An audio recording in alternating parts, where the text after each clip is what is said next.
Admiral Sarah Chen stood on the bridge of the Retribution, watching the swirling colors of hyperspace through the reinforced viewport.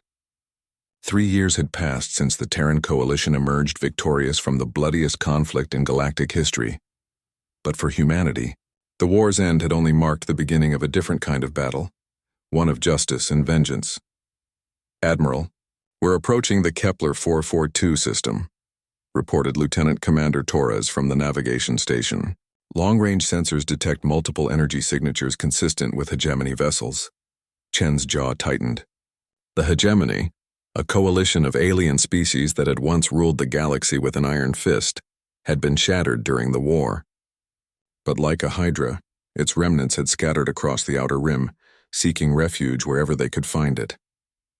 More troubling were the human collaborators who had fled with them, traitors who had sold out their own species for promises of power and privilege. "Take us out of hyperspace at the system's edge," Chen ordered. "Full stealth protocols. I want to know what we're dealing with before they know we're here." The Retribution was one of 12 hunter-killer vessels specifically designed for this mission. Built from salvaged alien technology and human ingenuity, these ships represented the next evolution of Earth's military capabilities. They were faster, deadlier, and more resilient than anything humanity had fielded during the war. As the ship dropped from hyperspace, the tactical display populated with contacts. Commander Yuki Tanaka, the ship's intelligence officer, studied the readings with practiced efficiency. "Admiral, I'm detecting 3 former hegemony cruisers in orbit around the 4th planet, along with what appears to be a heavily modified human transport vessel. The Prosperity," Chen said, recognizing the ship's signature immediately. It belonged to Marcus Webb, a former Terran Defense Force colonel who had defected midway through the war, taking classified battle plans and 3,000 human prisoners with him as a gesture of good faith to his new masters. "He's here," she whispered, feeling the familiar fire of righteous anger kindle in her chest. The war had cost humanity dearly, 60 billion souls lost, entire colonies glassed from orbit, children who would never see their parents again. And through it all, some humans had chosen to serve the enemy, believing that surrender was preferable to extinction. They had been wrong on both counts. Humanity had not surrendered and they had not gone extinct. Instead, they had done what humans did best. They had adapted, endured, and ultimately triumphed, but victory without justice was hollow. "Captain Morrison," Chen called to her tactical officer, "deploy hunter drones. I want full surveillance on that planet. If Webb has established a colony down there, I need to know its composition, defenses, and civilian population." "Aye, Admiral." Drones away. The drones, each no larger than a golf ball but packed with sophisticated sensors, slipped through the planetary atmosphere undetected. Within hours, they had mapped the entire settlement. What they found made Chen's blood boil. Webb had indeed established a colony, a twisted paradise built on the backs of human slaves. The former prisoners he had taken were now forced laborers, mining rare minerals under the watchful eyes of alien overseers. Worse still, families had been separated, children raised in indoctrination centers to believe that humanity's defeat had been inevitable and necessary. "Admiral," Tanaka reported, her voice tight with controlled anger, "I'm reading approximately 2,000 human civilians on the surface. Most appear to be the original prisoners from the Sanctuary incident, but there are also children, born in captivity." The Sanctuary incident. Chen remembered it well. Webb had convinced the transport ship's captain to surrender rather than face destruction, promising safe passage for the civilian refugees aboard. Instead, he had delivered them directly to hegemony processing centers. And Webb's current location? Planetside in what appears to be a fortified compound. He surrounded himself with a personal guard of Seraphim. Warriors. The Seraphim were a reptilian species known for their brutality and unwavering loyalty for the right price.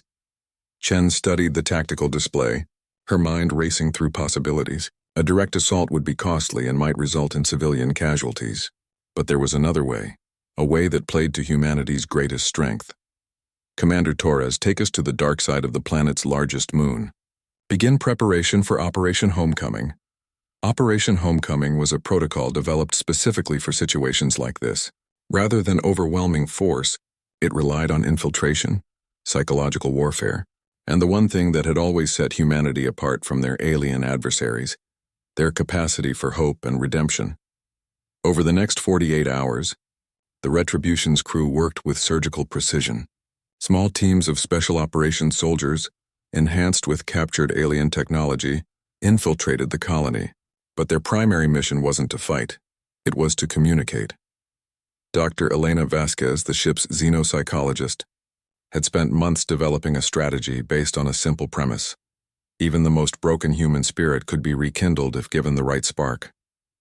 The infiltration teams carried compact transmitters that began broadcasting a simple message throughout the colony. This is Admiral Sarah Chen of the Terran Coalition Navy. To all human citizens, currently held against their will, you have not been forgotten. Earth remembers. Earth endures. Earth comes for its children.